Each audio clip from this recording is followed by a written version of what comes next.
வானொலியில் நீங்கள் கேட்டு மகிழ்ந்த தென்கட்சி கோ சுவாமிநாதன் அவர்களின் இன்று ஒரு தகவல் கதைகளை கேட்கலாம். ஒருத்தர் ஓடி வந்தார். இன்னொருத்தரை பார்த்து, சார் உங்க சைக்கிளை ஒரு நாள் இரவல் கொடுங்களேன், பக்கத்து ஊருக்கு போயிட்டு வர வேண்டியிருக்கு அப்படின்னார். இவர் சைக்கிளை கொடுத்து பத்திரமா கொண்டுட்டு போங்கன்னார். சார் இதை பத்திரமா கொண்டு போறேன், கவலையே வேணாம், ஏன்னா இது உங்களோட சைக்கிள் அப்படின்னு நான் நினைக்கல, என்னோட சைக்கிளா நினைக்கிறேன் அப்படின்னார். அதுக்கப்புறம் தான் இவருக்கு உண்மையாவே பயம் வந்துட்டுது. ஏன்னா அவர் சொன்னது மாதிரி அதை தன்னோட சைக்கிளாவே நினைச்சு தள்ளிட்டு போட்டா என்ன பண்றது? எது எதை நம்முடையதா நினைக்கணுங்கிறதுக்கு ஒரு வரையறை இருக்கு. சில பேர் ஆபீஸையே வீடா நினைச்சு விடுறது உண்டு.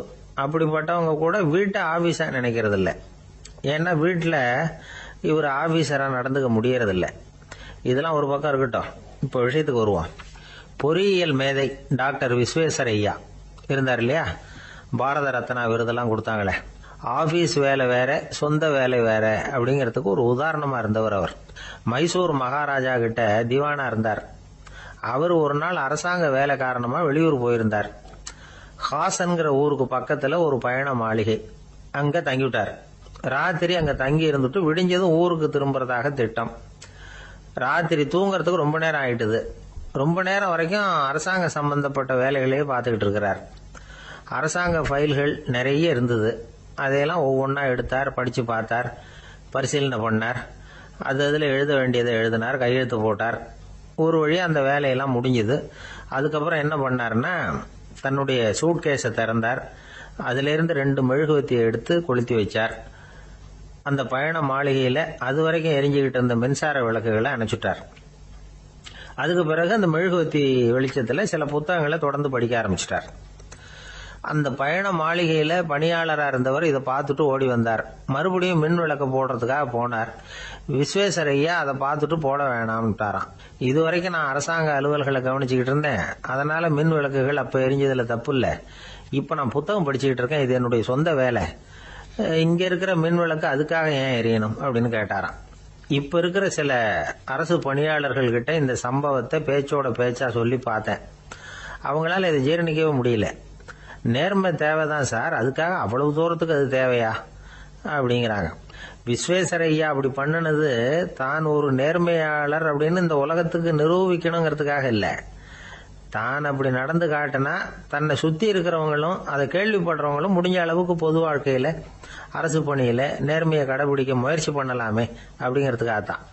இப்பவும் சில பேர் இருக்கிறாங்க, இவங்க ஆபீஸ் வேற வீடு வேறன்னு நினைக்கிறது இல்லை, அவ்வளவு உரிமை. ஒருத்தர் அப்படிதான், அவருக்கு அவசரமா 5000 ரூபாய் தேவைப்பட்டது.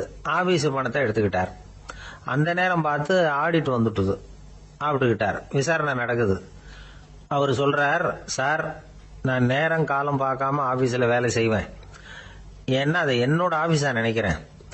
அவசரத்துக்கு அந்த பணத்தை எடுத்தேன், மறுபடியும் வச்சுடலாம்னு தான் இருந்தேன், அதுக்குள்ள இப்படி ஆயிட்டுது.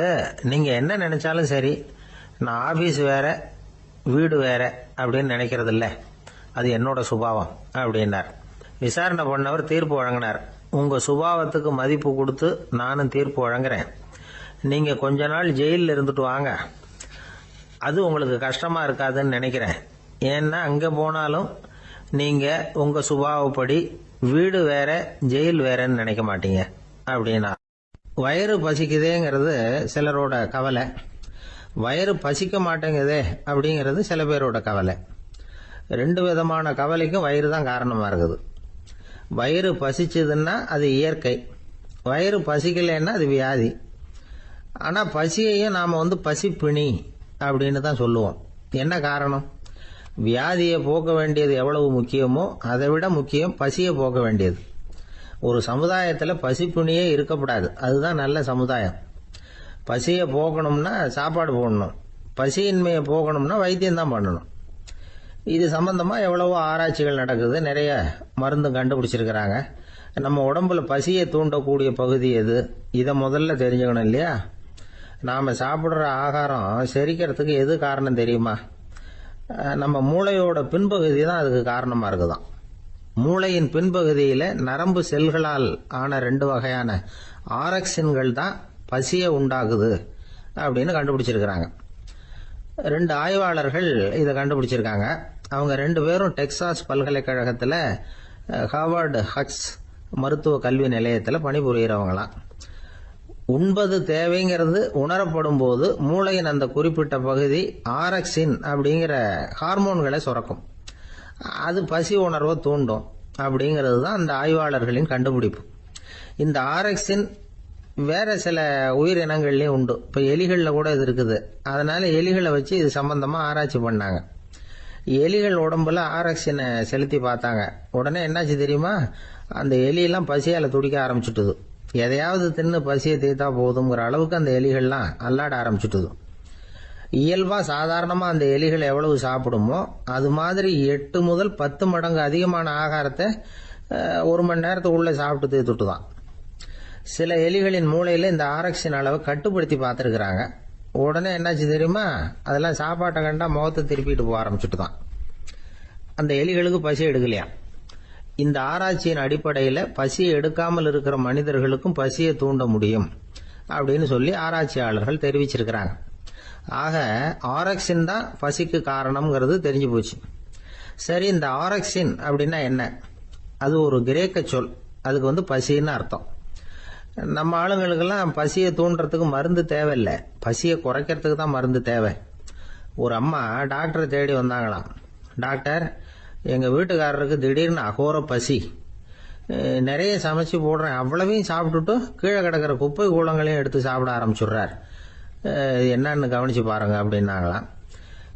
எவ்வளவு நாளாக அப்படி இருக்குதுன்னு கேட்டிருக்காரு டாக்டர். 1 வாரமாக அப்படி இருக்குதுன்னாங்களாம். இவ்வளவு நாளா ஏன் சும்மா இருந்தீங்க?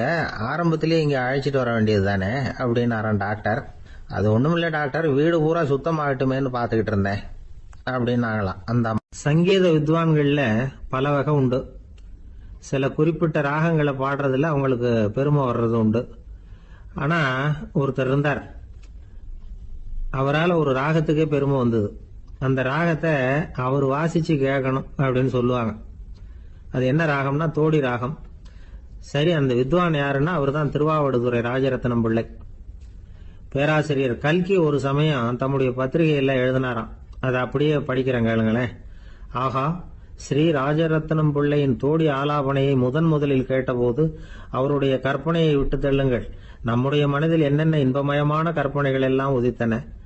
குழந்தை தாயிடம் கொஞ்சம் குரலை கேட்டோம், அன்னை குழந்தையிடம் கொஞ்சம் குரலை கேட்டோம், ரதியும் மன்மதனும் பேசிக்கொண்ட காதல் மொழிகளை கேட்டோம், முருகன் சிவபெருமான் செவிகுளிர மொழிந்த உபதேசத்தை கேட்டோம், கலைமகள் கவிஞனுக்கு அருளிய ஆசி மொழிகளை கேட்டோம், நாரத முனிவருடைய தம்பூரா சுருதியை கேட்டோம், ராவணன் தன் எலும்பை ஒடித்து வீணையாகச் செய்து வாசித்த கானத்தை கேட்டோம், கானப் பறவைகளின் கலகல ஒலியை கேட்டோம், கோல குயில்களின் குரல் இனிமையை கேட்டோம்.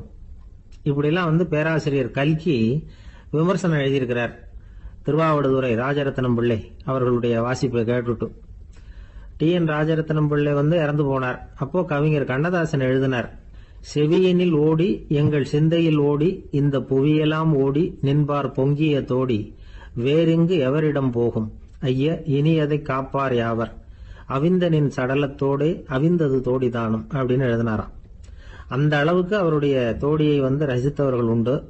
அதே மாதிரி தோடின்னா என்னன்னு தெரியாமலே அவரை ரசித்தவங்களும் அந்த காலத்துல உண்டு. அதாவது ஒரு பெரிய சபையில இவர் வாசிச்சுக்கிட்டு இருக்கிறார். பாதியில ஒரு பெரிய மனுஷன் உள்ள வந்தார். அவர் உடம்புல பட்டு வேஷ்டி, ஜருகை, அங்கவஸ்திரம், வாயில வெத்தலை, வாசனை புகையில, காதுல வைரக்கடுக்கன், கழுத்துல தங்க சங்கிலி, கை விரல் பூரா மோதிரம், கையில ஒரு வெள்ளி வெத்தலை புட்டி, உதவிக்கு 2 பேர் பக்கத்துல. இவ்வளவு பந்தாவோட வரார் கச்சேரி கேட்கறதுக்கு.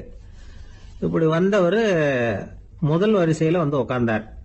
வித்வான் வாசிச்சு முடிச்சதும் இவர் அவரை பார்த்து, ஐயா, நீங்க தோடி வாசிக்கிறதுல ரொம்ப கெட்டிக்காரர்னு கேள்விப்பட்டிருக்கேன், அதை கேட்கறதுக்காக தான் மெனக்கிட்டு வந்திருக்கிறேன், அதை வாசிங்களேன் அப்படின்னாராம் இந்த பெரியவர். ராஜரத்னம் பிள்ளைக்கு ஒன்றும் புரியல. ஏன்னா இதுவரைக்கும் அவர் வாசிச்சுக்கிட்டு இருந்ததே அந்த தோடி ராகத்தை தான். அதை வாசிச்சு முடிச்சதும் அதை வாசிங்களேன்னு இவர் கேட்கிறார். அப்படின்னா இவரோட ஞானம் எப்படிப்பட்டது? இவ்வளவும் கேட்டுட்டு இப்படி கேட்கிறாரே அப்படின்னு அவர் யோசிச்சிருக்கிறார் ராஜரத்னம் பிள்ளை. உடனே என்ன பண்ணாரு தெரியுமா? பக்கத்துல ரொம்ப சாதுவா சுருதி போட்டுக்கிட்டு இருந்த ஒரு முதுகுல ஓங்கி ஒரு குத்து விட்டாராம். அவருக்கு ஒன்றும் புரியல, எதுக்கு நம்மளை அடிக்கிறாரு இவரு, நம்மளை குத்துறாரு வித்வான்னு. அவர் அதிர்ச்சியால இவர் நிமிர்ந்து பார்த்திருக்கார். அப்ப ராஜரத்னம் பிள்ளை சொன்னாராம், ஏய்யா, ஐயா பெரிய மனுஷன், என்னுடைய பரம ரசிகர், தோடி ராகம் கேட்கணுங்கிறதுக்காக இவ்வளவு தூரம் வந்திருக்கிறார். வந்து வரிசையில் உட்கார்ந்துருக்கார். நீ இந்த சமயம் பார்த்து தோடி ராகம் வாசிக்கிற நாதஸ்வரத்தை வீட்டில் வச்சுட்டு வந்துட்டியே, இப்ப ஐயாவுக்காக அந்த ராகத்தை நான் எப்படி வாசிக்கிறது அப்படின்னு சொல்லிவிட்டு மறுபடியும் முதுகுல ஒரு அடி கொடுத்தாராம். அடி வாங்கினவருக்கே சிரிப்பு அடக்க முடியலையா. ஒரு மனுஷனை பார்த்து என்கிட்ட வாலாட்டாதே அப்படின்னு சொன்னா அவன் நம்ம கிட்ட ஏதோ வம்புக்கு வர்றான்னு அர்த்தம். ஒரு நாயை பார்த்து யாரும் என்கிட்ட வாலாட்டாதே அப்படின்னு சொல்றது இல்லை. ஏன்னா நாய் வாலாட்டுனா அது நம்ம கிட்ட தன்னுடைய நன்றியை தெரிவிக்கிறதாக நினைச்சுக்கிட்டு இருக்கிறோம். ஆனா அது அப்படி இல்லை அப்படின்னு சொல்றாங்க அது சம்பந்தமான நிபுணர்கள். ஒரு நாய் தன்னுடைய வாலை இந்த பக்கமும் அந்த பக்கமுமா இப்படியும் அப்படியும் ஆட்டிக்கிட்டு இருந்தா அது பதட்டத்துல கூட இருக்கலாம். நாய் நட்பா இருந்தாலும் வாலாட்டும், ஆத்திரத்துல இருந்தாலும் வாலாட்டும், கோபத்துல இருந்தாலும் வாலாட்டும், குழப்பத்துல இருந்தாலும் வாலாட்டும், மகிழ்ச்சியா இருந்தா கூட அது வாலாட்டும். அதை நாம தப்பா புரிஞ்சுக்கிட்டு அதுகிட்ட போய் மாட்டிக்க கூடாது. நாயை பத்தி எனக்கு நல்லா தெரியும் அப்படின்னு சொல்றவங்க கூட அதுகிட்ட கடி வாங்கிட்டு நிக்கிறது உண்டு.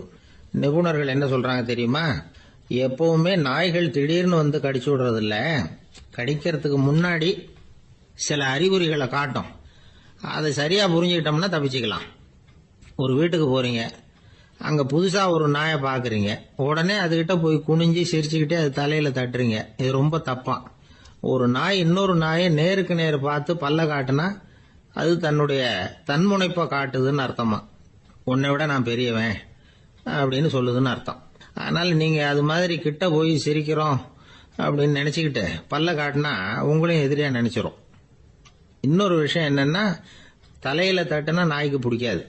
அது தன்னை அடக்கிறதாகவும் அச்சுறுத்துறதாகவும் நினைச்சுக்கிட்டு இருக்கும். சரி, அப்படின்னா புதுசா ஒரு இடத்துல அல்லது வீட்டுல நாய்க்குட்டியை பார்த்தா என்ன பண்றது? நீங்க சும்மா இருங்க, அதுவா கிட்ட வரட்டும். அதுக்கப்புறம் அதுகிட்ட கனிவா பேசுங்க. கண்ணம், மார்பு, தோல் இங்கெல்லாம் தட்டலாம், தப்பு இல்லையா? தலையில தான் தட்டப்படாதான். ஒரு நாய் உங்களை நோக்கி ஓடி வருது, நீங்களும் ஓடுனா அது துரத்த ஆரம்பிச்சிடும். அசையாம சில மாதிரி நின்றுடுங்க, அது கிட்ட வராது. அதுக்கு ஆர்வம் இல்லாம போயிடும். ஒரு தெருவில் சின்ன பிள்ளைங்க நிறைய பேர் விளையாடிக்கிட்டு இருக்கிறாங்க. அப்ப சில நாய்கள் அங்க ஓடி வருது. எல்லாரும் ஓடினாங்க. அப்படி ஓடுறப்போ ஒரு பையன் கால் தடிக்க கீழே விழுந்துட்டான். என்னாச்சு தெரியுமா? துரத்திட்டு வந்த நாய்கள்லாம் கீழே விழுந்தவன ஒன்றும் செய்யல, அவன் கிட்டே போகல. ஓடிக்கிட்டு இருந்தாங்கல்ல பசங்க, அவங்கள துரத்திக்கிட்டு அவங்க பின்னாடி ஓடிச்சான். அதுதான் நாய்களுடைய சுபாவம். ஒரு நாய் நம்மளை நேருக்கு நேர் முறைச்சு பாக்குதுன்னு வச்சுங்க, நாமளும் அதை முறைச்சு பார்க்க கூடாது. நாம வேற பக்கம் எங்கேயாவது பார்க்க ஆரம்பிச்சிடணும். ஒரு நாய் கோபமா இருந்ததுன்னா அதோட வால் உறுதியா நேரா நிக்கும். ஒரு நாய் பணிந்து போனா அல்லது பயந்து போனா அது தன்னோட வாலை காலுக்கு நடுவுல வச்சுக்கும். ஒரு நாய் நம்மளை பார்த்து பயந்து நிக்குதுன்னு வச்சுங்க, அதனால நமக்கு ஆபத்து இல்லைன்னு நினைச்சிடக்கூடாது. உங்களை பார்த்துட்டு ஒரு நாய் ஒடுங்குச்சுன்னா நீங்க விலகி போயிடணும் அப்படின்னு அது நினைக்குது. நிறைய பேர் பயந்து போன நாயால கடிபடுறாங்க. இவன் நம்மளை விட பெரிய ஆள், மாட்டிக்கிட்டோம், வேற வழி இல்லை அப்படிங்கிற நினைப்புல தான் நாய் கடிக்க ஆரம்பிக்குதான். இதே மாதிரி சங்கிலியால கட்டி போடப்பட்டிருக்கிற நாயும் ஆபத்தானதுதான். தொடர்ந்து கட்டி போட்டிருந்தா காலப்போக்கில் அது ஒரு மாதிரி ஆயிடும். நாய் குழந்தைகளை கடிக்காது அப்படின்னு சில பேர் சொல்லுவாங்க. அதுவும் ஒரு தவறான நம்பிக்கை. அதனால சின்ன குழந்தைகளை தனியா நாயோட விளையாட விடக்கூடாது. ஆக கூடி நாயை பத்தி நிறைய விஷயம் புரிஞ்சுக்க வேண்டியிருக்குது. ஒருத்தர் தன்னுடைய நண்பர் வீட்டுக்கு போயிருந்தார். அவசியம் எங்க வீட்டுல சாப்பிட்டுட்டு தான் போகணும் அப்படின்னு ரொம்ப அன்பா சொல்லிவிட்டார். அதை மீற முடியல இவரால. சரின்னு உட்காந்துட்டார். சாப்பாடு போட்டாங்க, சாப்பிட ஆரம்பிச்சார். அவங்க வீட்டுல கட்டி போட்டு இருந்த நாய்க்குட்டி இவர் சாப்பிடுறத முறைச்சு பார்த்தது. ஏன் இப்படி என்ன இது முறைச்சு பாக்குது உங்க வீட்டு நாய்க்குட்டி அப்படின்னு அவர் கேட்டார். அப்போ அவங்க சொன்னாங்களாம், அதுகிட்ட ஒரு கெட்ட பழக்கம்ங்க, தன்னோட தட்டுல யாரு சாப்பிட்டாலும் அது அப்படிதான் முறைச்சு பார்க்கும் அப்படின்னாரா அவர். ஒரு ஊர்ல ஒரு ஆள் இருந்தான். நிறைய பணம் சேர்த்தான். அவனுக்கு சம்பாதிக்க தெரியுமே தவிர செலவு பண்ண தெரியாது. மகா கஞ்சன். காசை கையில எடுக்கவும் மாட்டான். எடுத்தா செலவு செய்ய வேண்டியிருக்குமே. அதனால இப்படியே அவன் காலத்தை ஓட்டி விட்டான். வயசாயிட்டுது. அவனுடைய மனைவி ஒரு நாள் கேட்டாங்க, இவ்வளவு நாளா நீங்க என்ன எங்கேயுமே அழைச்சிட்டு போனதில்ல, இப்போவாவது அழைச்சிட்டு போகக்கூடாதா அப்படின்னாங்க. எங்க போகணும் சொல்லுன்னா. காசிக்கு போகணும், கங்கையில குளிக்கணும்னாங்க. இவன் பார்த்தான், இதுக்கு ஏன் அவ்வளவு தூரம் செலவு பண்ணிட்டு போகணும், நம்ம ஊர் ஆத்துலயே குளிக்கலாமே, இதுவும் புண்ணிய நதி தான், இங்க குளிச்சா அங்க குளிச்ச பலன் கிடைச்சிரும் அப்படின்னா.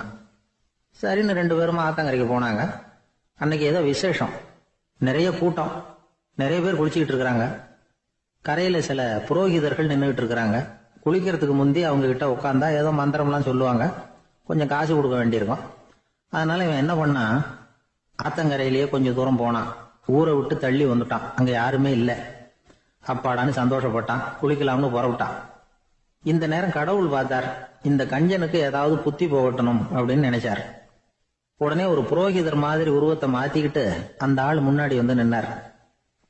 அவனுக்கு அதிர்ச்சி, இங்க யாருமே இருக்க மாட்டாங்கன்னு நினைச்சா இங்கேயுமே ஒரு ஆள் வந்துட்டாரு, என்ன பண்றதுன்னு யோசனை பண்ணான். புரோகிதர் உருவத்தில் இருந்த கடவுள் சொன்னார், இதை பாருங்க, இன்னைக்கு விசேஷ நாள், நீராடுறதுக்கு முன்னாடி சுயகல்பம் பண்ணிக்கிறது ரொம்ப நல்லது அப்படின்னார். என்கிட்ட பணம் எதுவும் இல்லையேன்னா. பரவாயில்ல, அப்புறமா கொடுங்க, வாங்கிக்கிறேன். ஆனா ஒண்ணு, எவ்வளவு கொடுப்பீங்கிறத மட்டும் இப்பவே சொல்லி கொடுங்க அப்படின்னார். இவன் ரொம்ப யோசனை பண்ணான். ஒரு 10 பைசா தரேன் அப்படின்னா. சரின்னு ஒத்துக்கிட்டு எல்லா கிரியைகளையும் அவர் செஞ்சார். அதுக்கப்புறம் கணவனும் மனைவியும் ஆத்துல குளிச்சாங்க. அவர் போயிட்டார். கொஞ்ச நாள் கழிச்சு அவன் வீட்டுக்கு வந்தார் கடனை வசூல் பண்றதுக்கு. வாசல்ல நின்றுகிட்டு இருந்த அவன் மனைவி இவரை பார்த்ததும் தயங்க ஆரம்பிச்சாங்க. அந்த அம்மா கிட்ட விஷயத்த சொன்னார். அந்த அம்மா ஓடி போய் உள்ள இருக்கிற தன்னுடைய கணவர்கிட்ட சொன்னாங்க. அவன் யோசனை பண்ணான், இப்ப வெளியில போனா அவனுக்கு 10 காசு கொடுக்க வேண்டியிருக்கும், அதனால எனக்கு காய்ச்சல்னு அந்த ஆளுகிட்ட சொல்லிவிடு, இன்னொரு சந்தர்ப்பத்துல என்ன வந்து பார்க்க சொல்லு அப்படின்னா. அந்த அம்மா போய் சொன்னாங்க. அப்படிங்களா, அப்படின்னா அவரை நான் உடனே போய் பார்க்கணுமே அப்படின்னு உள்ள நுழைய ஆரம்பிச்சார். அவங்க மறுபடியும் இருங்க தான் வரேன்னு சொல்லிவிட்டு உள்ள ஓடி விஷயத்த சொன்னாங்க. இது எதுடா வம்பா போச்சு அப்படின்னு பார்த்தான். மனைவியை கிட்டத்துல கூப்பிட்டான். இந்த பாரு, ஜன்னி கண்டு நான் இறந்து போயிட்டதா சொல்லிவிடு அப்படின்னா சொன்னாங்க. புரோகிதர் பார்த்தார். அப்படின்னா ஒரு வழியா இருந்து அவருடைய இறுதி சடங்குகளையும் நானே முடிச்சுட்டு போயிடுறேன் அப்படின்னார். உள்ள இருந்தவன் யோசனை பண்ணான், அந்த ஆள் என்ன விட மாட்டான் போல இருக்கு, அதனால ஒரு சவப்பெட்டியில என்னை வச்சு தூக்கிக்கிட்டு மயானத்துக்கு போங்க, பாத்துக்கலாம் அப்படின்னா. புரோகிதரை விடுற மாதிரி இல்லை, கூடவே நடந்து போயிட்டு இருக்கிறார். அங்க இறக்கி சடங்குகளை முடிச்சுட்டு தீ வைக்கிற நேரம் பொட்டிக்குள்ள இருந்த நம்ம ஆளு அலறி அடிச்சுட்டு வெளியில ஓடி வந்தான். புரோகிதர் உருவத்தில் இருந்த கடவுள் சிரிச்சார், தன்னுடைய சுய உருவத்தை காட்டினார். அதுக்கப்புறம் அவனை கூப்பிட்டு, இத பாருப்பா, ஏன் இப்படி அல்லாடுற, ஏதாவது வர வேணும்னா கேள் தரேன் அப்படின்னார். அவன் யோசனை பண்ணான். பகவானே, ஒரே ஒரு வரம் தான் உங்ககிட்ட கேட்கணும்னா. என்ன வேணும் கேளுன்னார். அந்த 10 பைசா தட்சணையை தள்ளுபடி பண்ணா போதும் அப்படின்னா. கடவுளும் சரின்னு சொல்லிட்டு போயிட்டார். இப்படி ஒரு கதையை சுவாமி சிவானந்தர் சொல்லியிருக்கிறார். செல்வந்தர்கள் பல பேர் இப்படித்தான் இருக்கிறாங்க. தாங்களும் அனுபவிக்க மாட்டாங்க, அடுத்தவங்களுக்கும் கொடுக்க மாட்டாங்க. இது மாதிரியான கஞ்சர்களுக்கு இந்த உலகம் இல்லை, அந்த உலகம் இல்லைங்கிறார் அவர். இந்த கதையில கடவுள் கடன் வசூலுக்கு வந்தது மாதிரி நம்ம ஊர் ஆள் ஒருத்தன் இன்னொருத்தர்கிட்ட 10 பைசா கடன் கொடுத்துட்டான். திருப்பி வாங்கறதுக்கு நடையா நடக்கிறான். கடைசியா கேட்டான், நீ எப்பதான் கடனை திருப்பி தரப்போற, அதை முடிவா சொல்லுன்னா. வர்ற வியாழக்கிழமை கண்டிப்பா கொடுத்துருவேன் அப்படின்னானா அவன். அன்னைக்கு நான் ஊர்ல இருக்க மாட்டேனே அப்படின்னானா இவன். அதனால என்ன, நானும் தான் அன்னைக்கு ஊர்ல இருக்க மாட்டேன் அப்படின்னா. ஒரு ஊர்ல 4 நண்பர்கள் இருந்தாங்க. 4 பேரும் சோம்பேறிகள். 4 பேருக்கும் எந்த வேலையும் செய்யறதுக்கு உடம்பு வளையறதில்லை. இருந்தாலும் சோம்பேறித்தனத்துல ஒருத்தருக்கு ஒருத்தர் கொஞ்சம் வித்தியாசம் உண்டு. அதுக்கு தகுந்த மாதிரி அவங்களுக்கு பேர் அமைஞ்சு போச்சு. ஒருத்தன் கால் சோம்பேறி, இன்னொருத்தன் அரை சோம்பேறி, அடுத்தவன் 3/4 சோம்பேறி, கடைசி ஆளு முழு சோம்பேறி. இவங்க 4 பேரும் நண்பர்கள். அப்புறம் எப்படி காரியம் நடக்கும்? 4 பேரும் ஒரு வீதியில அப்படியே நடந்து போய்கிட்டு இருக்கிறாங்க. நல்ல பசி. எங்கேயாவது சோறு போடுவாங்களா அப்படின்னு பார்த்துக்கிட்டே வந்தாங்க. அவங்க வந்த வழியில ஒரு 1 ரூபாய் காசு கிடந்தது தரையில. அவங்க கண்ணுல அது பட்டுது. ஆனாலும் அது குனிஞ்சு எடுக்கணுமே, அதுக்கு சோம்பேறித்தனம். முழு சோம்பேறி பார்த்தான். பக்கத்துல வந்துகிட்டு இருந்த 3/4 சோம்பேறி கிட்ட சொன்னானா, டேய் அதை கொஞ்சம் குனிஞ்சு எடுறா அப்படின்னானா. அவன் என்ன பண்ணான் தெரியுமா, அதுக்கு அடுத்தபடியா வந்த அரை சோம்பேறி கிட்ட சொன்னானா, டேய் நீ அதை கொஞ்சம் குனிஞ்சு எடுறா அப்படின்னானா. அவன் இவனை விட மோசம், அடுத்தவங்க கிட்ட சொல்லியிருக்கிறான். அவனும் குனியறதுக்கு தயாரா இல்லை. ஆக கூடி கடைசியில யாருமே காசை எடுக்கல. என்னத்துக்கு அனாவசியமா உடம்ப வளைச்சுக்கணும் அப்படின்னு எல்லாரும் பேசாம வந்துட்டாங்க. அவங்க பாட்டுக்கு நடந்து வந்துகிட்டே இருக்கிறாங்க. எதிரில் ஒருத்தன் வாழைப்பழத்தை வண்டியில வச்சு தள்ளிட்டே வந்தான். ரூபாய்க்கு 4 பழம்னு கூவி வித்துக்கிட்டே வர்றான். இப்ப அந்த முழு சோம்பேறி சொன்னானா, டேய் வழியில கிடந்தத ₹1 அதையாவது எடுத்துக்கிட்டு வந்திருந்தா இப்ப இந்த பழத்தை வாங்கி ஆளுக்கு ஒண்ணு சாப்பிடலாமே அப்படின்னானா. ஆமா சாப்பிட்டுருக்கலாமே அப்படின்னாங்களாம் மற்றவங்களும். ஆனாலும் திரும்பி போய் அதை எடுக்கணும்னு யாருக்கும் தோணல. பேசாம சோர்ந்து போய் நடந்து வந்தாங்களாம். இருட்டி போச்சு. வழியில ஒரு கோவில். சரி இங்கேயே படுத்து தூங்குவோம் அப்படின்னா ஒருத்தன். அதுதான் சரின்னாங்க மற்றவங்களும். அப்படியே மண்டபத்துல படுத்துட்டாங்க. கோவில் அர்ச்சகர் வேலையெல்லாம் முடிச்சு விட்டு வெளியில வந்திருக்காரு. இவங்கள பார்த்தாராம். ஏன் இப்படி சோர்ந்து போய் கிடக்குறீங்க அப்படின்னு விசாரிச்சிருக்காரு. 2 நாளாச்சுங்க நாங்க சாப்பிட்டு அப்படின்னாங்களாம். அவரு உடனே ஐயோ பாவம் அப்படின்னு சொல்லி பானை, விறகு, அரிசி, தண்ணி எல்லாம் கொடுத்து நீங்களே சமையல் பண்ணி சாப்பிட்டுக்கோங்க அப்படின்னு சொல்லிவிட்டு போயிட்டார். இந்த 4 பேருக்கும் சமையல் பண்ணி சாப்பிடணும்னு ஆசையா தான் இருந்தது. ஆனா அடுப்பு பத்த வைக்கணுமே, அதுக்கு தீப்பெட்டி வேணுமே. தீப்பெட்டி இல்ல. இப்ப முழு சோம்பேறி ஆரம்பிச்சான். அடுத்தவனை பார்த்து, டேய் கடைக்கு போய் ஒரு தீப்பெட்டி வாங்கிட்டு வாங்க அப்படின்னு நானா. அவன் வழக்கம் போல அடுத்தவங்க கிட்ட சொல்லியிருக்கான். அவன் அதுக்கு அடுத்தவங்க கிட்ட சொல்லியிருக்கிறான். கடைசியா கால் சோம்பேறி கிட்ட வந்து சேர்ந்தது. அவனும் அது நம்மால முடியாது அப்படின்னு பேசாம இருந்துட்டான். இப்ப தீப்பெட்டி வேணுமே, அதுக்கு என்ன பண்றது? அவங்களுக்குள்ள பேசி ஒரு முடிவுக்கு வந்தாங்களாம். அதாவது யாரு முதல்ல வாயை திறந்து பேசுறாங்களோ அவங்க தான் தீப்பெட்டி வாங்கறதுக்கு போகணும் அப்படின்னு. அவ்வளவுதான். உடனே 4 பேரும் வாயை கெட்டியா மூடிக்கிட்டு படுத்துக்கிட்டாங்க. அவங்க சமையல் பண்ணி சாப்பிட்டாங்களா என்ன அப்படிங்கறது அர்ச்சகருக்கு தெரியல. சரி பார்த்துட்டு வரலாமேன்னு வந்தார். வந்து பாக்குறாரு, இவங்க 4 பேரும் அசையாம படுத்து கிடக்குறாங்க. அர்ச்சகர் பயந்துட்டார். ஒருவேளை பசி தாங்காம செத்து போட்டாங்களோ அப்படிங்கிற பயம், அல்லது நாம கொடுத்த உணவுப் பொருள்ல ஏதாவது விஷம் கலந்துருக்குமோ அப்படின்னு பயந்தார். அப்படின்னா நம்ம மேல பழி வந்துருமே அப்படின்னு நினைச்சு நடுங்க ஆரம்பிச்சுட்டார். அப்புறம் அவரும் ஒரு முடிவுக்கு வந்தாராம். கோவிலுக்கு பக்கத்திலேயே ஒரு பெரிய குழி இருந்தது. அதுல ஒவ்வொருத்தரையா இழுத்துக்கிட்டு போய் போட்டார். கொஞ்சம் மண்ணை தள்ளினார். காலால மிதிச்சார். அவர் மிதிச்ச மிதி ஒருத்தன் அடி வயத்துல போட்டுட்டுது. அவன் உடனே வலி தாங்காம ஐயோ அம்மான்னு அலர்னான். உடனே நடந்தது என்ன தெரியுமா? மத்த 3 பேரும் துள்ளி எழுந்திருச்சாங்களாம். அவனை பார்த்து நீ தாண்டா தீப்பெட்டி வாங்க போகணும், நீ தாண்டா வாங்க போகணும், நீ தான் சத்தம் போட்ட அப்படின்னு சொல்லி ஆரம்பிச்சுட்டாங்களாம். அர்ச்சகர் பார்த்தார். இது பேய் மாதிரி தெரியுதுன்னு நினைச்சுக்கிட்டு ஒரே ஓட்டமா ஓடி போட்டாராம். கிராமப்புறங்கள்ல இப்படி ஒரு கதையை சொல்றது உண்டு. சோம்பல்ங்கிறது நம்ம முன்னேற்றத்துக்கு பெரிய தடை அப்படிங்கறத நாம புரிஞ்சுக்கணும். அதுதான் இந்த கதை சொல்ற நீதி. ஒரு பள்ளிக்கூடத்துல ஒரு புதுமையான போட்டி நடந்துதான். அதாவது சோம்பேறித்தனத்துக்கு பரிசு. அதுல 2வது பரிசு யாருக்குன்னு அறிவிச்சாங்க. ஒரு பையன் எழுந்திருச்சு மெதுவா நடந்து போய் பரிசை வாங்கிட்டான். அடுத்தது முதல் பரிசு யாருக்கு அப்படின்னு அறிவிச்சாங்களாம். அவன் கடைசி வரிசையில இருந்து கத்தனானா, ஐயா அதையும் அந்த பையன் மூலமாவே கொடுத்து அனுப்பி வச்சிருங்க, இங்க வந்தது நான் வாங்கிக்கிறேன் அப்படின்னா. ஒரு ஊர்ல ஒரு ராஜா இருந்தார். அவரு ஒரு நாள் காலையில அரண்மனையில மேல் மாடத்துல வந்து நின்றுகிட்டு இருந்தார். அப்போ ஒரு ஆள் வீதியில ரொம்ப வேகமா ஓடிக்கிட்டு இருக்கான். அதை ராஜா கவனிச்சார். அவன் மனசுல ஏதோ ஒரு தவிப்பு இருக்குங்கிறத புரிஞ்சுக்கிட்டார். உடனே அரண்மனை சேவகர்களை கூப்பிட்டார். அந்த ஆளை இங்க அழைச்சிட்டு வாங்க அப்படின்னார். இவங்க ஓடி போய் அந்த ஆளை அழைச்சிட்டு வந்தாங்க. மன்னர் முன்னாடி நிறுத்தினாங்க. மன்னர் அவனை நிமிர்ந்து பார்த்தார். எதுக்காக இவ்வளவு வேகமா ஓடிக்கிட்டு இருக்கிற அப்படின்னு கேட்டார். இதுக்கு அவன் சொன்னா, மன்னா நம்ம கோட்டையின் வடக்கு வாசல் இருக்கு இல்லையா, அது ஓரமா ஒரு பெரிய பாறாங்கல் கிடக்கு. அதுக்கு அடியில நான் ஒரே ஒரு வெள்ளி நாணயத்தை புதைச்சி வச்சிருக்கேன். அது இப்போ எனக்கு தேவைப்படுது. என்னுடைய மனைவிக்கு ஒரு பரிசு வாங்கி கொடுக்க வேண்டியிருக்கு. அதுக்காக தான் அவசரமா ஓடிட்டு இருக்கிறேன் அப்படின்னா. மன்னர் யோசனை பண்ணார். அப்புறம் சொன்னார், அதுக்காகவா இப்படி ஓடுற? பரவாயில்ல, அதை பத்தி கவலைப்படாத. நான் உனக்கு 10 வெள்ளி காசுகள் தர்றேன், வாங்கிட்டு திரும்பி போ அப்படின்னார். இவன் தலையை சொரிஞ்சான். மன்னா நீங்க கொடுக்கறத ரொம்பவும் மகிழ்ச்சியோட வாங்கிக்கிறேன். இருந்தாலும் அதுக்கப்புறம் அந்த வடக்கு வாசலுக்கு போய் அங்க இருக்கிற ஒரு நாணயத்தையும் எடுத்துக்கிட்டு போயிடுறேனே அப்படின்னானா. இத பாருப்பா, அந்த ஒரு நாணயத்தை மறந்துரு, உனக்கு 100 வெள்ளி நாணயங்கள் தரேன் இருக்கார். மன்னா ரொம்ப மகிழ்ச்சி, உங்க மாதிரி தாராள குணம் வேற யாருக்கும் வராது. நீங்க கொடுக்கற 100 நாணயங்களையும் வாங்கிக்கிறேன். இருந்தாலும் வடக்கு வாசலுக்கு போய் அதையும் எடுத்துக்கிட்டா 101 ஆயிடுமே அப்படின்னானா. இத பாருப்பா, அந்த ஒரு நாணயத்தை மறந்துரு, அது எக்கேடாவது கெட்டு போகட்டும். நான் உனக்கு 100 பொற்காசுகள் தரேன், அதையாவது வாங்கிட்டு வந்த வழியிலேயே திரும்பி போடுன்னாராம். தங்க நாணயங்களே தரேன்னு சொல்றீங்க, தாராளமா வாங்கிக்கிறேன்.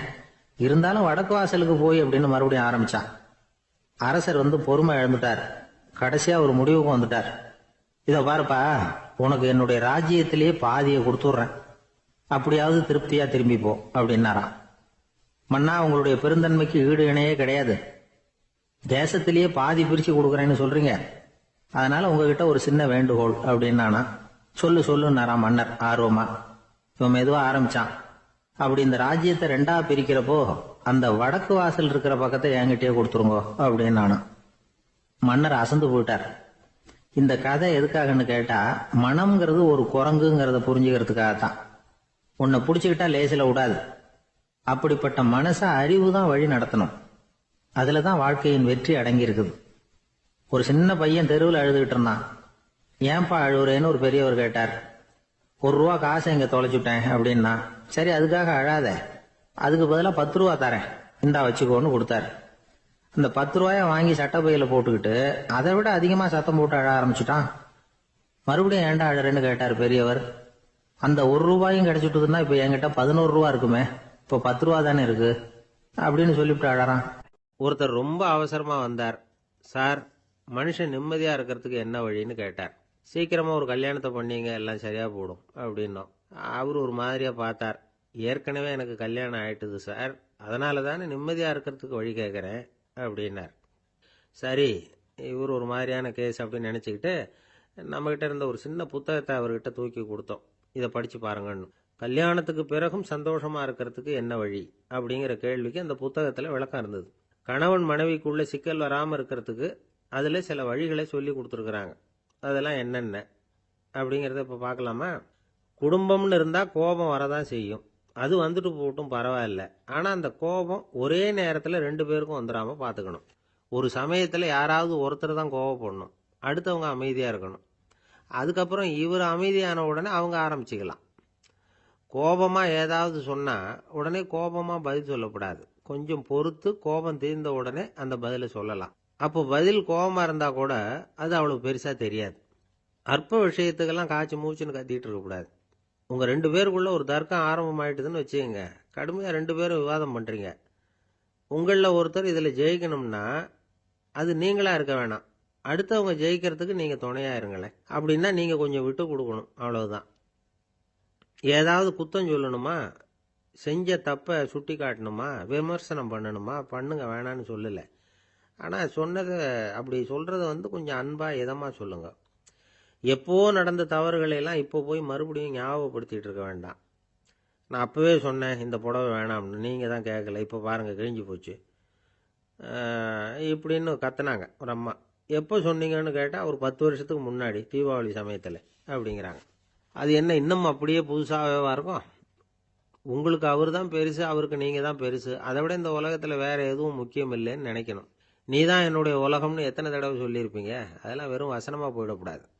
ஏதாவது ஒரு பிரச்சனையை பத்தி கடுமையா விவாதம் பண்ணிட்டு இருக்கீங்க, அதை அப்படியே பாதியில விட்டுட்டு படுக்கைக்கு போயிடக்கூடாது. சொச்சத்தை நாளைக்கு பேசிக்கலாம்னு. அப்படி போனா தூக்கம் வராது. பிரச்சனையை ஒரு முடிவு பண்ணிக்கிட்டு அதுக்கப்புறமா தூங்க போகணும். ஒரு நாள்ல ஒரு தடவையாவது உங்க ஜோடியை பாராட்டி நல்ல விதமா கனிவா ஒரு வார்த்தை சொல்லணும் அப்படின்னு தீர்மானம் பண்ணீங்க. ஏதாவது தப்பு பண்ணிவிட்டீங்கன்னா பரவாயில்ல, அதை ஒத்துக்கிறதுக்கும் மன்னிப்பு கேட்கறதுக்கும் தயாரா இருக்கணும். அது ஒன்றும் கேவலம் கிடையாது. வீட்டுக்குள்ள தானே கேட்க போறீங்க, வெளியில யாருக்கு தெரிய போகுதோ? எப்படியோ உங்களுக்குள்ள ஒரு சமரசம் ஆனா சரிதான். ஒரு தகராறுன்னு எடுத்துக்கிட்டா குறைஞ்சபட்சம் அதுக்கு 2 பேர் தேவை. தனியாவே உட்காந்துக்கிட்டு நான் இப்ப தகராறு பண்ணிட்டு இருக்கிறேன் அப்படின்னு யாரும் சொல்ல முடியாது. 2 பேர் தகராறு பண்றாங்கன்னா பொதுவா அந்த 2 பேர்ல யாரு அதிகமா பேசுறாங்களோ அவங்க பேர்ல தான் தப்பு இருக்கும். அதை மனசுல வச்சுக்கணும். இதெல்லாம் தான் அந்த புத்தகத்துல போட்டிருக்கிற வழிமுறைகள். இவ்வளவும் சரியா வரலன்னா அப்புறமா சொல்லுங்க, வேற புத்தகம் ஏதாவது இருக்கான்னு தேடுவோம். ஒரு கணவன் தன்னுடைய மனைவியை அழைச்சிட்டு ஒரு மனோதத்துவ டாக்டர் கிட்ட வந்தாராம். டாக்டர், எங்களுக்கு கல்யாணம் ஆகி 30 வருஷ காலமா நாங்க ஒரு விஷயத்துல கூட ஒத்து போனதில்லை அப்படின்னு ஆரம்பிச்சார். உடனே அந்த அம்மா குறுக்கிட்டு, அது 30 வருஷம் இல்ல 32 வருஷம் அப்படின்னாங்களாம். இன்பம் துன்பம் இது 2ம் சேர்ந்ததுதான் வாழ்க்கை. இது எல்லாரும் சொல்லிட்டு இருக்கிற ஒரு உண்மை. அது சரி, இது 2ம் வர்றதுக்கு என்ன காரணம்? துறவி ஒருத்தர் யோசிச்சு பார்த்திருக்காரு. இன்ப துன்பம் தோன்றுவதற்கு முக்கியமா 6 காரணங்கள் உண்டு அப்படிங்கிறார் அவர். அது என்னங்கிறத நாமளும் தெரிஞ்சு வச்சுக்குவோமே. இப்ப முதல் காரணம் சுயநலம். ஒரு தாயார் தன்னுடைய சுயநலம் கருதி தன்னுடைய மகன் இன்பமா இருக்கணும்னு ஆசைப்படுறாங்க. மகனும் அப்படியே ஆசைப்படுறான். அதனால தாயாரின் இன்ப துன்பங்களை பார்த்துட்டு மகனும் இன்ப துன்பம் அடையறான். அந்த அம்மாவுக்கும் அதே நிலைமை தான். ரெண்டாவது காரணம் உறவு. நான் துறவியான பிறகு கூட உறவுங்கிற காரணத்தினாலதான் தாயாருடைய சுக துக்கங்களை கண்டு நானும் சுக துக்கம் அடைகிறேன். என் தாயாருடைய நிலைமையும் இதுதான் அப்படிங்கிறார் ஒரு துறவி. மூணாவது காரணம் என்னன்னா அறிமுகம். எனக்கு அறிமுகமான ஒருத்தரை ரயில் நிலையத்துல சந்திக்கிறேன். அவர் தன்னுடைய பணப்பையை எங்கேயோ தொலைச்சு விட்டு வருத்தப்பட்டு இருக்கிறார். நானும் வருத்தப்படுறேன். அந்த சமயத்துல யாரோ ஒருத்தர் இதுதானே அவங்க பணப்பை அப்படின்னு சொல்லி கொண்டாந்து நீட்டுறார். பணப்பைய தொலைச்சவர் சந்தோஷப்படுறார், நானும் சந்தோஷப்படுறேன். இது அந்த துறவி சொல்ற அனுபவம். நாலாவது காரணம் என்னன்னா கருணை. எனக்கு முன்னே பின்ன தெரியாத ஒருத்தனை யாரோ ஒருத்தன் அடிச்சு காயப்படுத்தி போடுறான். கருணை காரணமா நான் அதுக்காக துக்கப்படுறேன். அஞ்சாவது காரணம் எதையும் நம்புறது. ஒரு பசுமாட்டை ஒரு முரணை அடிச்சுட்டு இருக்கிறான் அப்படின்னு ஒருத்தர் வந்து நம்ம கிட்ட சொல்றாருன்னு வைங்க, உடனே நான் துக்கப்படுறேன். இன்னொருத்தர் வந்து அந்த முரணனை போலீஸ்காரங்க புடிச்சிட்டு போயிட்டாங்கன்னு சொல்லி சொல்றாரு, நான் உடனே சந்தோஷப்படுறேன். மூணாவதா ஒருத்தர் வந்து முதல் 2 பேரும் சொன்னது பொய்யுங்கிறார்.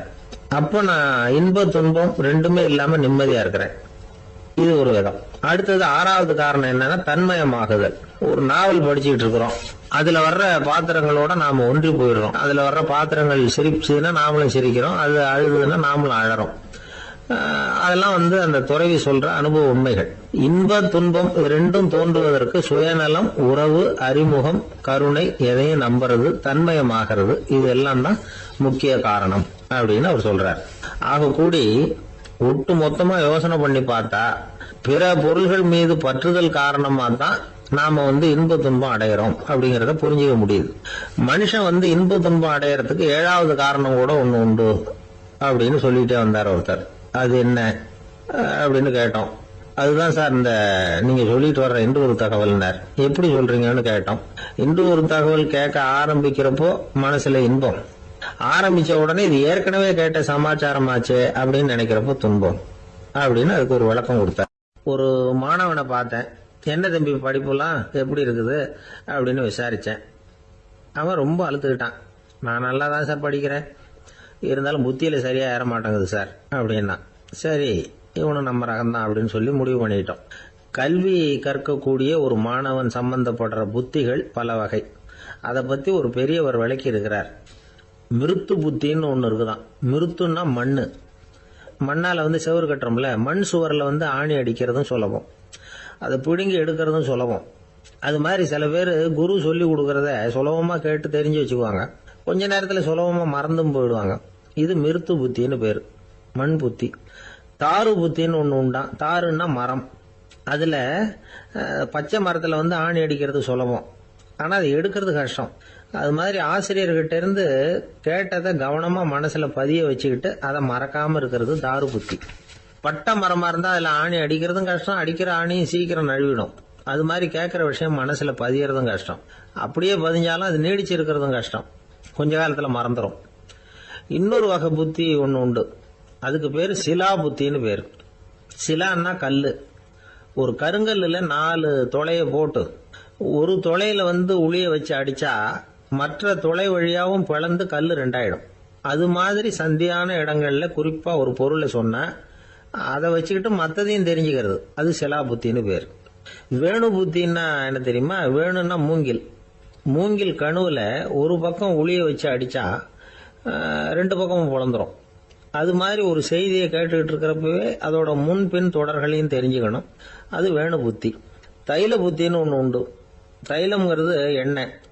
தண்ணியில ஒரு துளி எண்ணெயை விட்டா அது தண்ணி பூரா பரவி போடுதுல்ல, அது இப்படி பரவுறது மாதிரி ஆசிரியர் சுருக்கமா ஒரு கருத்தை சொன்னா அதை வச்சுக்கிட்டு பூரா விஷயங்களையும் தெரிஞ்சுக்கணும், அது தைல புத்தி. கற்பூர புத்தின்னு ஒண்ணு கேள்விப்பட்டிருக்கோம். அது எப்படின்னா, கற்பூரம் வந்து தீ பட்ட உடனே பிடிச்சிக்கும். ஆசிரியர் சொன்ன உடனே நுண்ணறிவோட பாடங்களை புரிஞ்சுக்கிறது இந்த வகை புத்தி. கரி புத்தின்னு ஒண்ணு. அது எப்படின்னா, கரியில நெருப்பை வச்சு விசிறிய பிறகு அதுக்கப்புறம் அது கறி நெருப்பாகும். அது மாதிரி காலம்பரை சாயந்தர வேலைகள்ல ஆசிரியர் வந்து பாடம் சொல்லி கொடுப்பார், அதை கொண்டு புரிஞ்சுக்கிறது இந்த வகை. கதலித்தண்டு புத்தின்னு ஒன்று சொல்லுவாங்க. கதலிங்கிறது வாழை மரம். வாழைத்தண்டுல தீ வைக்கிறது எவ்வளவு சிரமமோ அவ்வளவு சிரமத்தோட கல்வி கற்கிறது கதலித்தண்டு புத்தி. இதை தவிர இன்னும் சில வகையான மாணவர்களை கூட அடையாளம் காட்டுறாங்க. ஆசிரியர் சொன்னதுல நல்லதை மட்டும் எடுத்துக்கிறவன் அன்னம். ஆசிரியர் கிடைச்ச இடத்துல பாடத்தை கேட்டுக்கிட்டு பிறகு தனியா உட்காந்து சிந்திக்கிறவன் பசு. பசுமாடு அப்படித்தானே, புல்லு கண்ட இடத்துல மேயும், அதுக்கப்புறம் நிதானமா அசை போட்டுக்கும். ஆசிரியர் சொன்னதை தவிர வேற எதையும் சொல்ல முடியாதவன் கிளி. பல இடங்கள்ல பாடங்கள் கேட்டு கடைசியில ஒன்னும் புரியாம போறவன் ஆடு. ஆடு ஒரு செடியில வயிறார மேயாது, ஒரே செடியில இக்கரைக்கு அக்கறை பச்சைன்னா அங்கேயும் இங்கேயும் அலைஞ்சிக்கிட்டே இருக்கும். சில பேருக்கு எருமைன்னு பேரு. எருமை எப்படின்னா குளத்து நீரை கலக்கி தான் குடிக்கும். அது மாதிரி ஆசிரியர் மனசை நோக செய்து பயில்கிற மாணவர்கள்லாம் இந்த ரகம். இவ்வளவுலாம் இருந்தாலும் இந்த காலத்து மாணவர்கள்லாம் ஒரு தனி ரகம். ஒரு ஆசிரியர் வகுப்புல பாடம் நடத்திக்கிட்டு இருந்தார். இலக்கண வகுப்பு. இறந்த காலம், நிகழ்காலம், எதிர்காலம், past tense, present tense, future tense, இதை பத்திலாம் பாடம் நடத்துறார். எல்லாம் சொல்லி கொடுத்துட்டு இப்ப நான் ஒரு வாக்கியம் சொல்லுவேன், அது என்ன காலம் அப்படிங்கறத நீங்க சொல்லணும்னார் ஆசிரியர். சரி, நாங்க மாணவர்கள்லாம், நான் நாளைக்கும் பாடம் நடத்த போகிறேன், இது என்ன காலம் அப்படின்னு கேட்டார் ஆசிரியர். அதாவது நான் நாளைக்கும் பாடம் நடத்த போகிறேன், இந்த வாக்கியம் என்ன காலம்னு கேட்டார். ஒரு பையன் மெதுவா எந்திரிச்சு சொன்னான், இது எங்க போதாத காலம் சார் அப்படின்னு சொல்லிவிட்டு உட்காந்துட்டானா. சில பேரை இப்படி சொல்றது உண்டு. அடுத்தவங்களை அனுசரிச்சு நடந்துக்க தெரியல, அவன் என்ன சார் மனுஷன் அப்படிம்பாங்க. சக மனிதர்களோட எப்படி பழகிறது அப்படின்னு தெரியாததுனாலேயே பல பேர் இன்னைக்கு சங்கடப்பட்டுக்கிட்டு இருக்கிறாங்க. வசதி வாய்ப்பெல்லாம் சரியா இருக்கும், ஆனா வாழ்க்கை சரியா இருக்காது. இன்னொருத்தர்கிட்ட எப்படி பேசுறது பழகிறதுங்கிறது தெரியாததுனால தான் இந்த அவஸ்தை.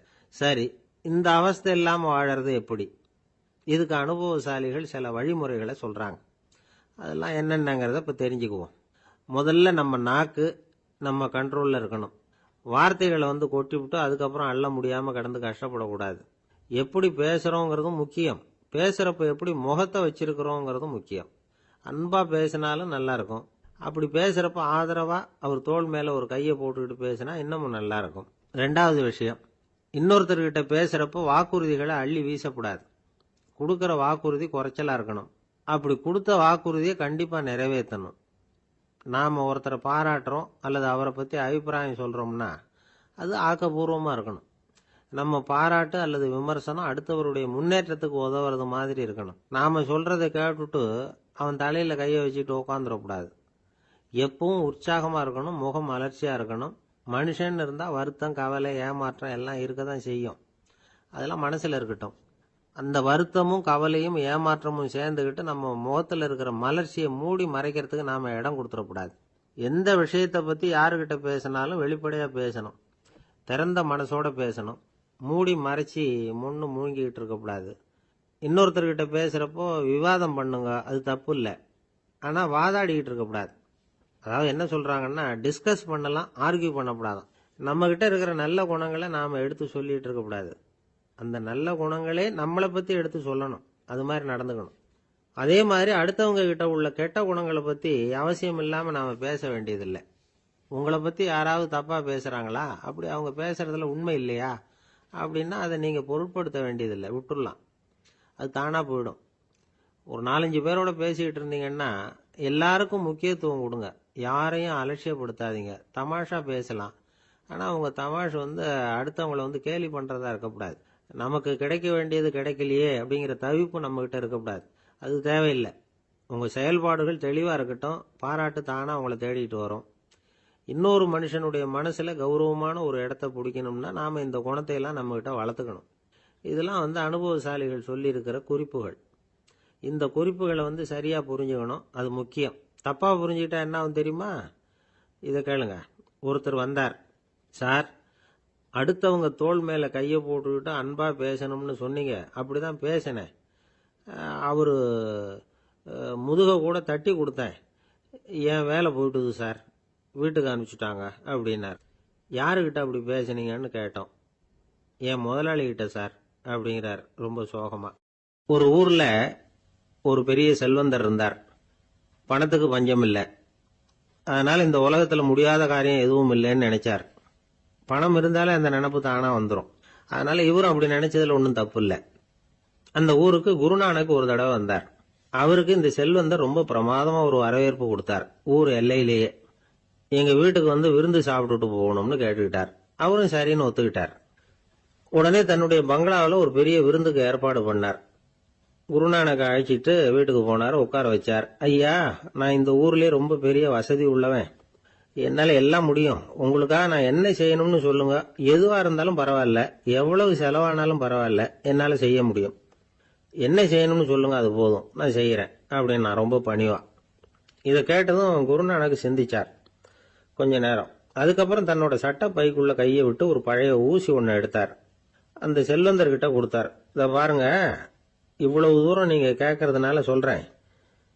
எனக்கு நீங்க செய்ய வேண்டிய உதவி இதுதான். ஊசிய கையில வாங்கிக்கிட்டு இதை என்ன செய்யணும் சொல்லுங்க அப்படின்னாரு அவரு. நீங்க செய்ய வேண்டியது என்னன்னா, இந்த ஊசிய பத்திரமா வச்சிருக்கணும். நாம 2 பேரும் இறந்து போனதுக்கு பின்னாடி இன்னொரு உலகத்துல நாம சந்திக்கக்கூடிய வாய்ப்பு இருக்குது. அப்ப இந்த ஊசியை என்கிட்ட கொண்டாந்து கொடுக்கணும். இதுதான் நீங்க எனக்காக செய்ய வேண்டிய உதவி அப்படின்னார் குருநானக் லேசா சிரிச்சுக்கிட்டே. இதை கேட்ட உடனே இந்த பெரியவர் முழிக்க ஆரம்பிச்சிட்டார். அது எப்படிங்க, நான் சாகிறப்ப எப்படி இந்த ஊசியை எடுத்துக்கிட்டு இன்னொரு உலகத்துக்கு வர முடியும்னார். ஊசி மாதிரி ஒரு சின்ன பொருளை கூட இந்த உலகத்தை விட்டு நாம போறப்ப எடுத்துட்டு போக முடியாதுங்கிறப்போ உங்களோட செல்வத்தையெல்லாம் எப்படி அங்க எடுத்துட்டு வர போறீங்க அப்படின்னு கேட்டார் குருநானக்.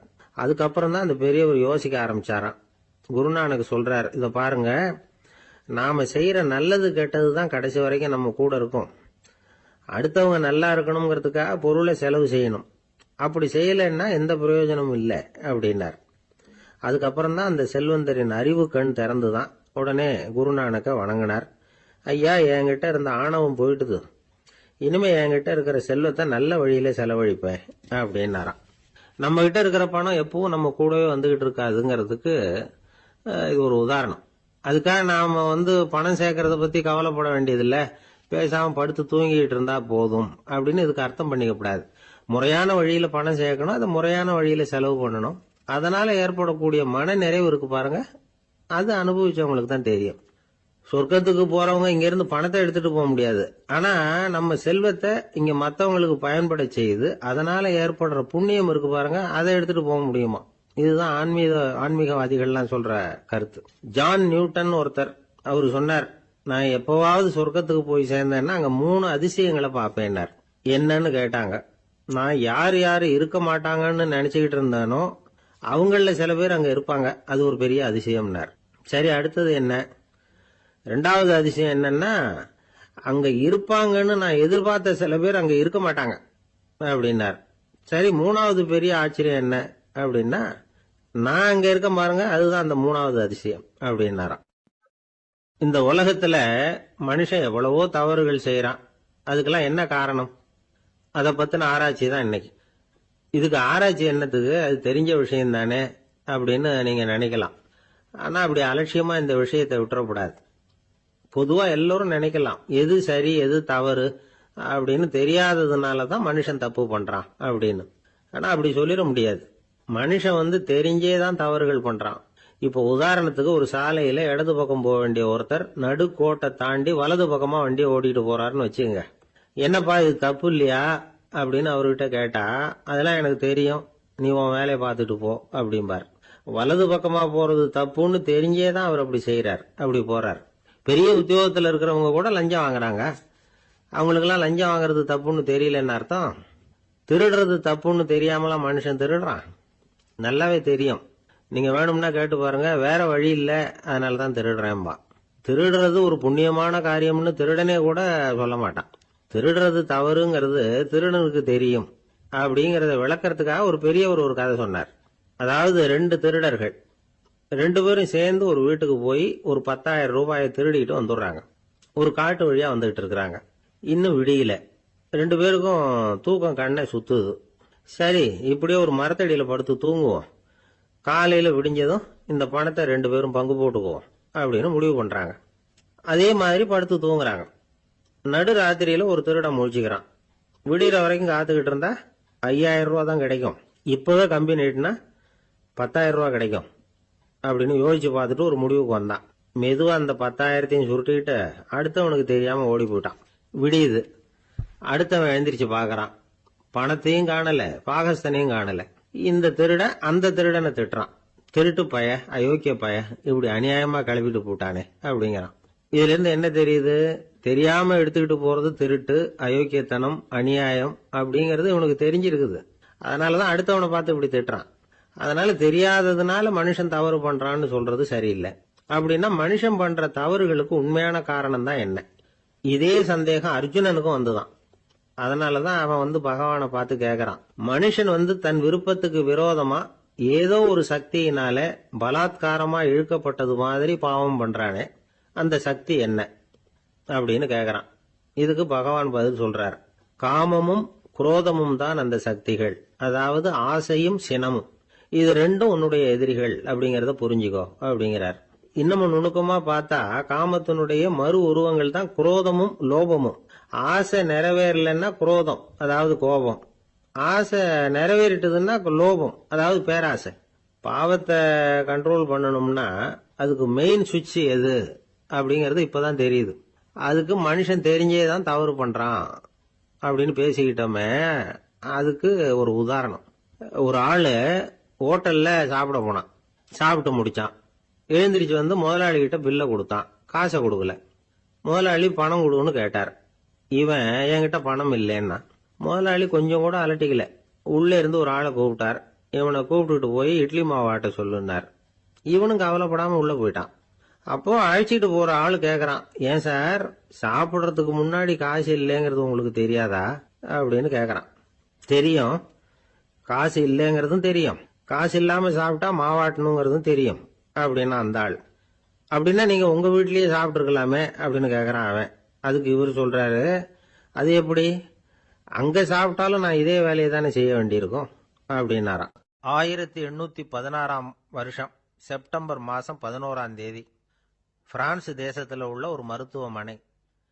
அங்க ஒரு இளம் டாக்டர் கொஞ்ச நாளைக்கு முன்னாடி தான் அந்த ஆஸ்பத்திரியில புதுசா வேலைக்கு சேர்ந்திருக்கிறார். அவரு பேரு ரெனே லெனக். அவரு அன்னைக்கு காலையில அந்த மருத்துவமனையில அப்படியே ரவுண்ட்ஸ் வந்துகிட்டு இருக்கிறார். வார்டுல ஒரு படுக்கையில ஒரு இளம் பெண் படுத்திருக்கிறா. அந்த பொண்ணுக்கு இருதய நோயா இருக்கலாம்ங்கிறது மற்ற டாக்டர்கள் சந்தேகம். அந்த காலத்துல எல்லாம் ஒருத்தருடைய இருதய துடிப்பை தெரிஞ்சுக்கணும்னா நோயாளியின் மார்புல டாக்டர் காதை வச்சு பார்த்து தான் தெரிஞ்சுக்கிறது வழக்கம். ஆனா இந்த பெண்ணும் இளம் பெண், அந்த டாக்டரும் புதுசா சேர்ந்திருக்கிறவர். அதனால பரிசோதனை பண்ண தயங்கினார். கொஞ்ச நேரம் யோசனை பண்ணார். திடீர்னு ஒரு ஞாபகம் வந்தது அவருக்கு. அதாவது அன்னைக்கு விடியற் காலையில தோட்டத்தில் அப்படி வாக்கிங் போயிட்டு இருந்தப்போ சின்ன பசங்கள்லாம் ஒரு மரக்கட்டையை வச்சு விளையாடிட்டு இருந்தாங்களாம். அதை இவர் பார்த்துருக்கிறார். அது என்ன விளையாட்டுனா, ஒரு நீளமான மரப்பலகை, அதில் ஒரு முனையில் ஒரு பையன் தன்னுடைய காதை வச்சுக்கிட்டு இருக்கிறான். மறுமுனையில் இன்னொரு பையன் அந்த மரப்பலகையை ஒரு ஆணியால் கீறிக்கிட்டு இருக்கிறான். ஒரு முனையில் ஆணியால் கீறும் பொழுது மறுமுனையில் காதை வச்சிருக்கிற பையனுக்கு அந்த சத்தம் துல்லியமாக கேட்குது. அந்த டாக்டருக்கு காலையில் பார்த்த இந்த விளையாட்டு ஞாபகத்துக்கு வந்துட்டுது. உடனே என்ன பண்ணார் தெரியுமா? ஒரு நீளமான காகிதத்தை எடுத்தார். அதை அப்படியே உருளை மாதிரி உருட்டினார்.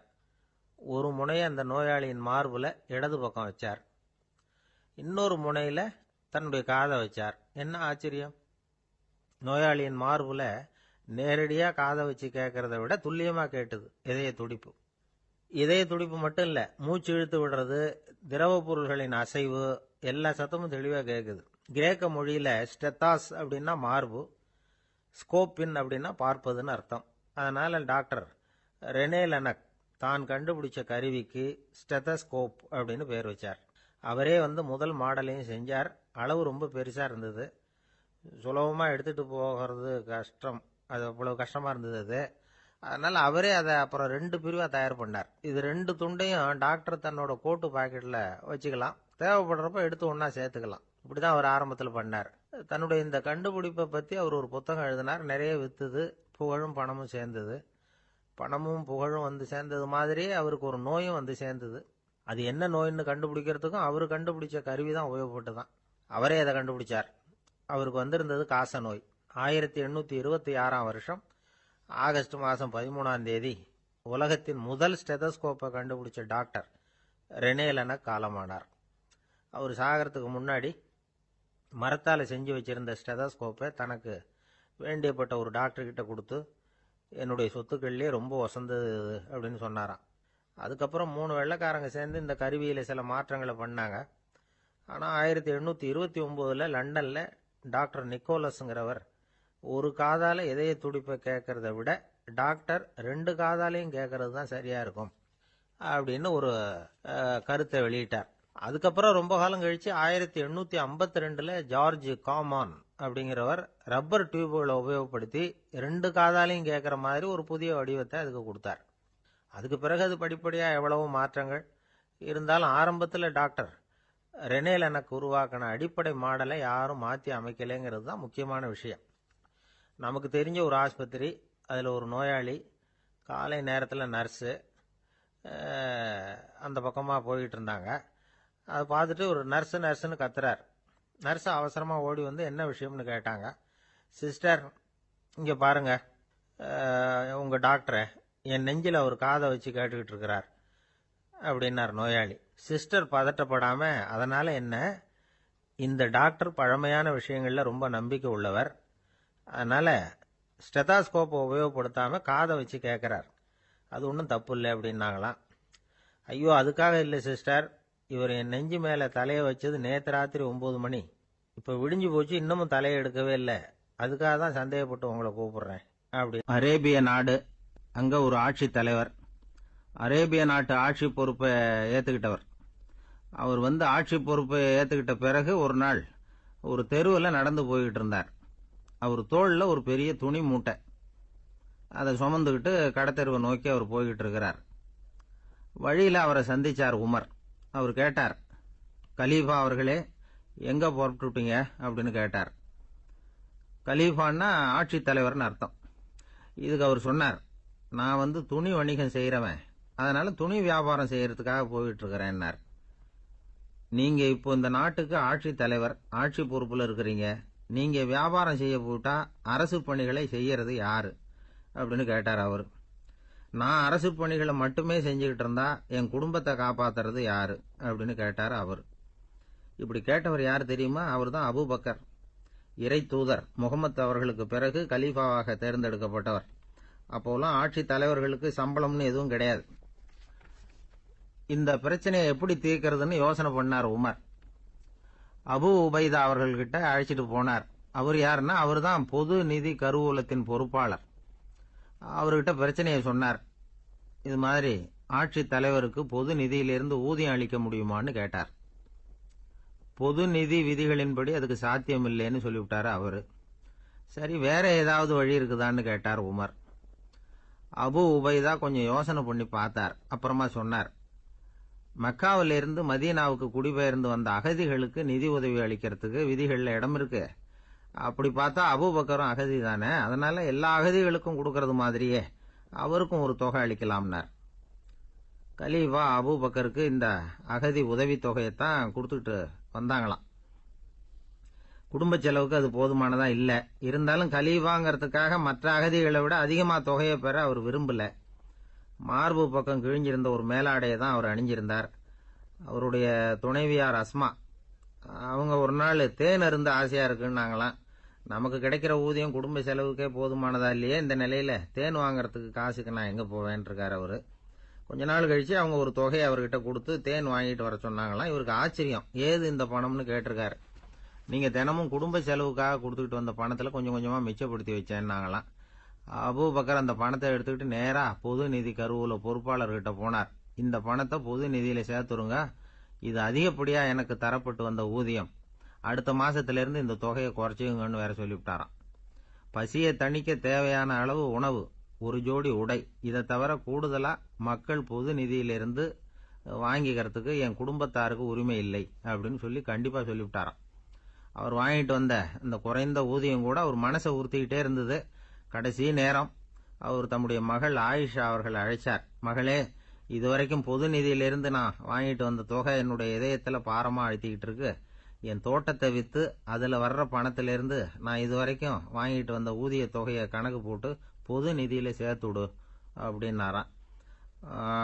பதவி ஏற்கிறதுக்கு முன்னாடி தன்கிட்ட இருந்ததை விட இப்ப கூடுதலா என்ன சொத்து இருக்குன்னு பார்த்திருக்கார். ஒரு ஒட்டகம், ஒரு கோப்பை, ஒரு பணியாள், இதையும் அடுத்தபடியா கலீஃபாவா வர்றவர்கிட்ட ஒப்படைச்சிருங்க அப்படின்னு விட்டாராம்.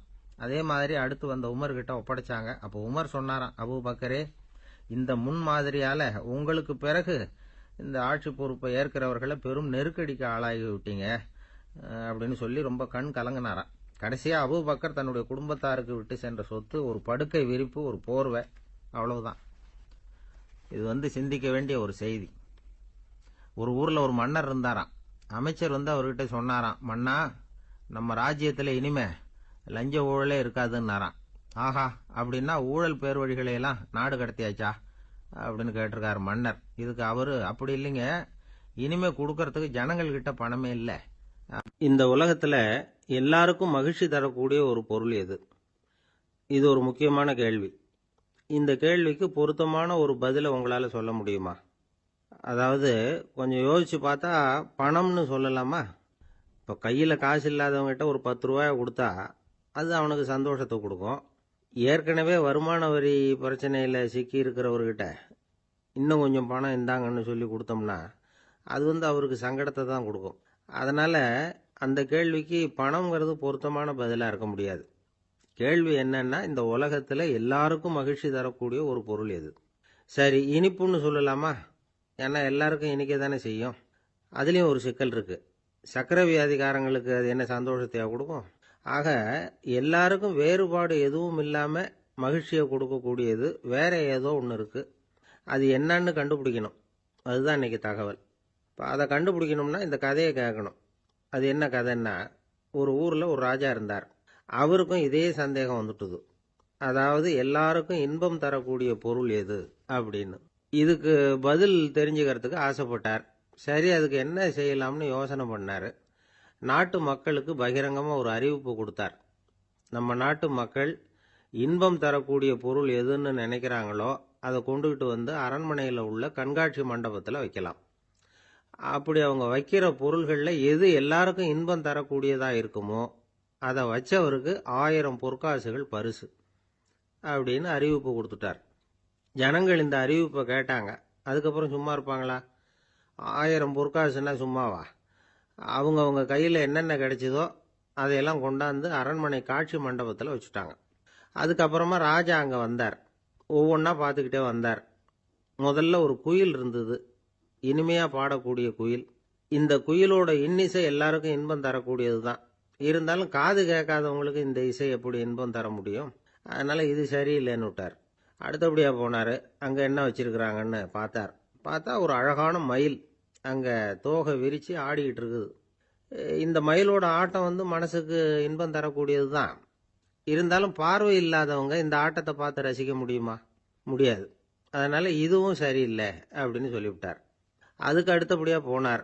பல வகையான இனிப்பு பண்டங்களை வச்சுருந்தாங்க. பார்த்தார், வயசானவங்களுக்கும் நோயாளிகளுக்கும் இது இன்பம் தராது, துன்பம் தான் கொடுக்கும் அப்படின்னார். இப்படி ஒவ்வொன்றா பார்த்துக்கிட்டே போகிறார். அழகான மலர்கள், கனிகள், ஓவியங்கள் எதுவுமே பொருத்தமாக தெரியல. சகல பேருக்கும் இன்பம் தரக்கூடிய வகையில் எதுவும் இல்லை. கடைசியாக வந்தார். அங்கே ஒரு களிமண் பொம்மை இருந்தது. அது என்ன பொம்மை தெரியுமா?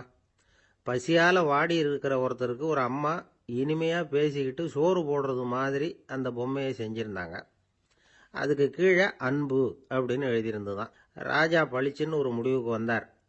அந்த பொம்மையை செஞ்ச சிற்பியை வரவழைச்சார், பரிசு கொடுத்தார். அன்பு ஒன்று தான் எல்லாருக்கும் இன்பம் அளிக்கக்கூடிய பொருள். காது கேட்காதவங்களும் அதை கேட்க முடியும், பார்வை இல்லாதவங்களும் அதை பார்க்க முடியும், குழந்தைகளும் அதை உணர முடியும் அப்படின்னு அதுக்கு விளக்கம் கொடுத்தார் அந்த மன்னர். இந்த உலகத்தில் எல்லாருக்கும் மகிழ்ச்சி தரக்கூடிய ஒரு பொருள் அன்பு தான். அதை புரிஞ்சுக்கிட்டு தான் சில கணவன்மார்கள் மனைவி பேரில் ரொம்ப அன்பை காட்டிக்கிறது வழக்கம். ஒரு வீட்டு வாசப்படி பக்கமாக மழைக்கு ஒதுங்கினார் ஒருத்தர். மழை தூரிக்கிட்டு இருந்தது, இருட்டு நேரம். அந்த வீட்டில் இருந்தவர், இன்னைக்கு ராத்திரி வேணும்னா இங்கேயே தங்கிட்டு காலையில் போங்க அப்படின்னார்.